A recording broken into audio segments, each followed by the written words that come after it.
All right. Hello, everybody. It is Coach Steven with Woolery Strength Systems, and today we are talking about our dynamic effort lower body day on September 11th, 2025. Now, first off, I will just go ahead and say I did end up skipping a decent amount of the exercises today due to time constraints. I don't know if I need to maybe switch my schedule or just find a different time of day to lift where I will be more consistent, be able to have more time to get this lift in. It just seems like this is the one lift that takes a little bit longer, especially just depending on the situation. But um, regardless, I plan on just the things that I skipped. I will plan on moving those to Saturday as my GPP type of workout, even though it's technically not GPP at that point, but or an extra workout at that point. It's just like making up. I haven't decided what I'm going to do with that for sure yet, but anyway. And then I did skip 5 yard build up to a 10 yard fly. I skipped that mainly because my hamstrings from these sumo RDLs were still pretty sore, and I didn't want to tax them too much more. Still trying to like ease into my sprints. Anyway, I've been talking now, so let's get into it. We had single leg wall sits, foam roller bridge, which I ended up because we were squatting and I didn't sprint. Did something a little bit different today, which we'll see soon. And then we basically just got kind of right into it. Again, we had a little bit of a time constraint, so we're trying to get done. So we had straight bar squat versus bands at about 50%, give or take, from our Monday lift. And then going through, I had reverse lunges, ended up doing 135. I'll explain that here in a moment. Sled drags, those are something I was not able to get to last week, so I did them this week. Those sucked. That's all I have about it. And that's actually part of the reason why I didn't finish some of the other things. Those were taking a little longer. I did not do seated banded leg curls, but I did do banded lat pull downs. So we'll kind of hopefully it'll show that as we go through. And then I skipped those hanging V ups and Copenhagen abs. So plan on doing those at another time. I might even throw in something like that tomorrow. Because usually on Fridays I'll have more time to train. Anyway, let's get into the videos and the actual training portion. So as always, I've been doing the single leg wall sit. I'm really try to hit this isometric if I'm not going to be able to get much in, just for the tendon health on my knee, specifically that right one. Get into about a 90-degree angle and then just holding it there for about 30 to 45 seconds for a couple sets there. Then instead of the foam roller bridge and dynamic warm up, I did something just a little bit different. I mean, I guess you can consider these a dynamic warm up in a sense, but I did some back extensions. We've seen me do these a few times. Nothing serious. Just try to get the glutes and hamstrings, a little bit of the low back, but most of those glutes and hamstrings fired up to squat. Since I did not sprint this week, I was not, as adequately prepared to squat. So I just decided to throw in some of those what I normally do on max effort lower body. Going through to dynamic effort, or what am I saying? Dynamic warm up. Sorry. TD back here was doing some of these, so I decided to hop in and do some reverse Nordics with him just to kind of get the quads fired up. I couldn't quite get my shoulders back as far as I wanted to, just because that the band tension was just almost more than my body weight at that point. As you see, I'm getting pretty far back. At that point, I was just kind of flexing on TD, which he's not seeing me right here, but he said that he can't even barely get to his butt to his heels, which I thought was pretty silly. But anyway, here we are, 5 yard build, a 10 yard fly. Skip that. However, I will soon be able to start tracking those a little bit better with the metrics that I'll show here in a second. Of course, I didn't do them today, so I've kind of figured out a way that I can kind of put in custom metrics into the turnkey coach system, which was going to be really nice for potentially in-person clients. I might be working on some type of hybrid type of thing that I can do with clients. And then, of course, if online clients have the ability to test their times and things like that, that's also great. But anyway, going into our first few sets of safety bar squat versus bands, I got about 4 out of the 8 sets. And the biggest thing I'm going to kind of hopefully point out here is the progression of my feet getting wider and wider. I'm slowly still trying to dial in the technique that I'm looking for, that wide stance, kind of West Side style, if you will. And it's slowly coming together. Very, very slowly, of course. We'll try to look here. I did a much better job today of keeping my head up and trying to push my upper back into the bar for most of my sets. Depth was still like touch short, here and there, especially with this angle. But TD and I was lifting together today, and we kind of talked a little bit about it. We'll actually watch one here, and I kind of explain that. So as I'm going down, you can start to see, watch my knee here. It slowly shifts forward. It shifts forward ever so slightly. And basically what it looks like I was trying to do, and to get more depth here, so let's just say this is me. I'm trying to look similar to this. This is a rough drawing. Let's try that again. I'm trying to look somewhat like that with a vertical shin, and I deleted it again. Vertical shin.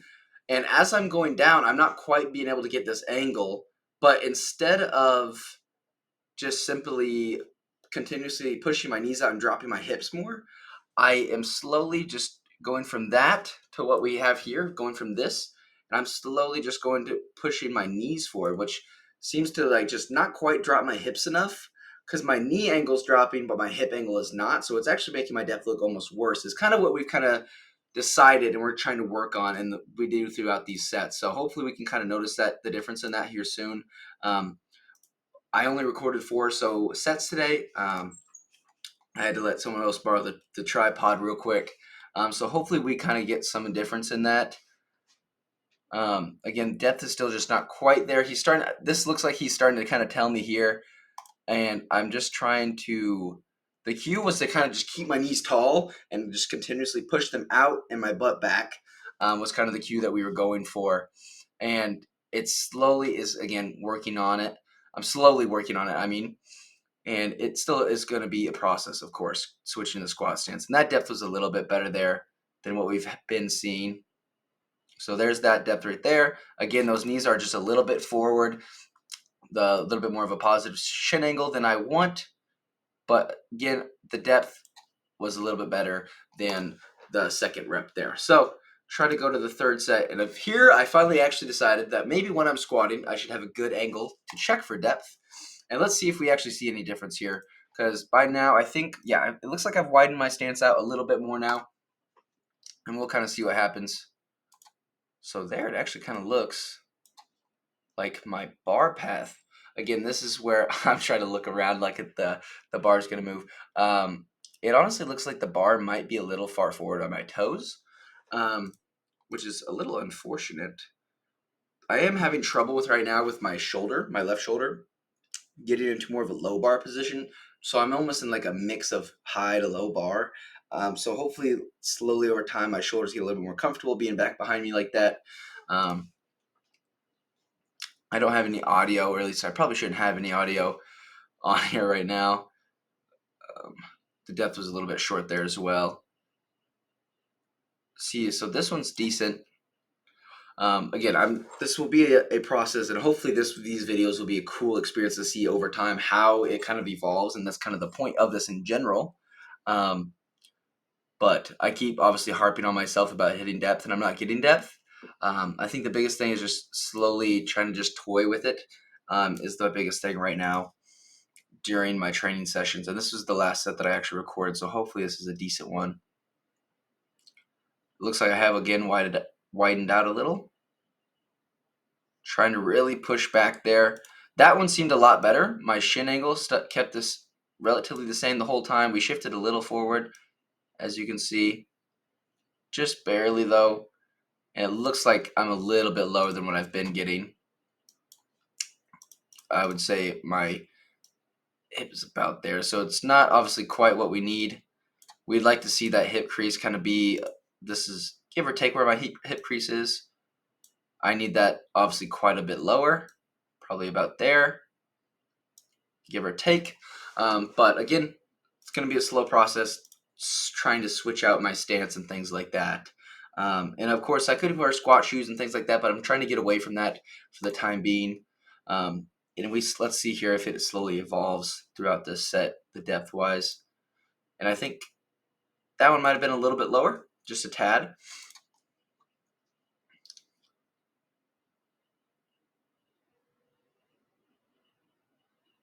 Yeah, it still kind of looks like I'm more bending at the knees versus pushing the hips back. So I think one thing that will help is after this training cycle, I plan on doing more box squats. And I think having something to actually reach for and hit that depth and feel comfortable there will help me with this.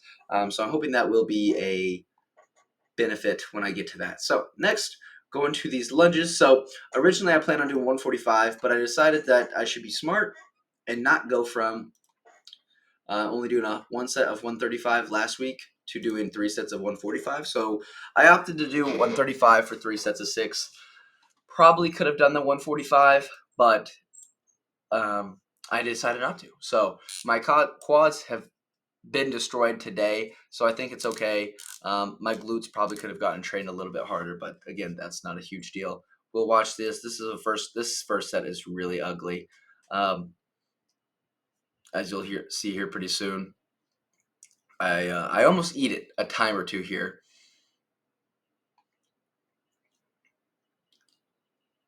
But we'll see if that happens soon. It should.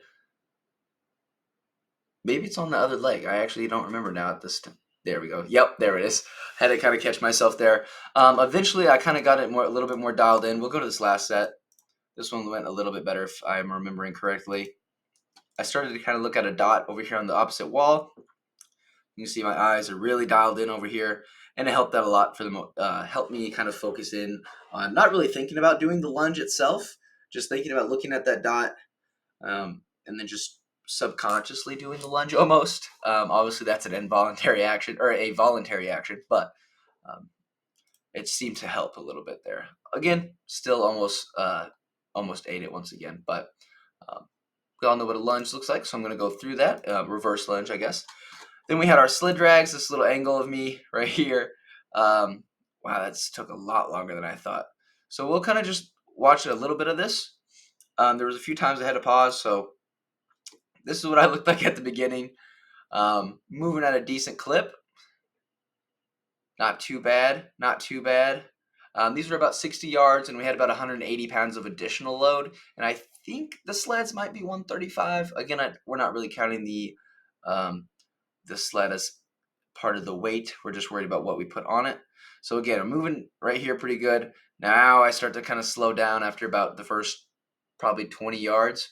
I really did try to just keep moving, but my quads were just on fire, and I missed last week, so I was not really expecting this. And then I will be a little transparent here and show what these last probably 10 yards looked like. I mean, it's rough. It's for sure rough. And I think I actually I'm like starting to fall right there. So I start holding onto the chain and just trying to push the rest of the way out. Yeah. That last little pull was mostly for just keeping me upright. But yeah, so these took about, give or take, let's see here. See, the first step was at 12. And then last step was at about 3. So yeah, almost 3 minutes on these sets. These are rough. That's all I have for it. These were pretty rough. Again, I skipped those seated banded leg curls for the time being. We'll probably make them up tomorrow, depending on how the hamstrings are feeling. I'll for sure make up the abs. But then we had these banded pull downs like we did last week. Didn't actually put the fat grips on it, just trying to get it done. Did it as a little superset.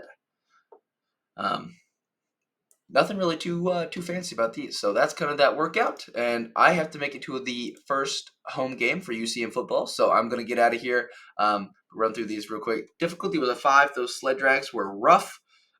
Lunges weren't too bad. But let's see. I'm trying to think of what day it was last week when we had. So 1, 2, 3,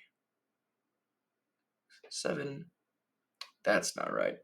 I'm assuming the September 1st was our last dynamic effort day, which makes sense because those lunges killed me last time, and this time it was those sled drags. Definitely a lot more difficult this time, but duration about 70 minutes or so. And then our fatigue was about a 4. I probably overestimated that and was based off how I was feeling in the moment. For the day, I actually felt pretty good. So this is probably a little higher than I need it to be, but yeah, that's what we got right here. So I'm going to actually delete that right there, so I don't track that 0, just because I'm not that fast, obviously, but would rather just have it not tracked so I don't have to mess up the data at all. But anyway, that's all I have. Thank you for watching, and if you have any comments or questions, again, let me know. Send them down below. Thank you.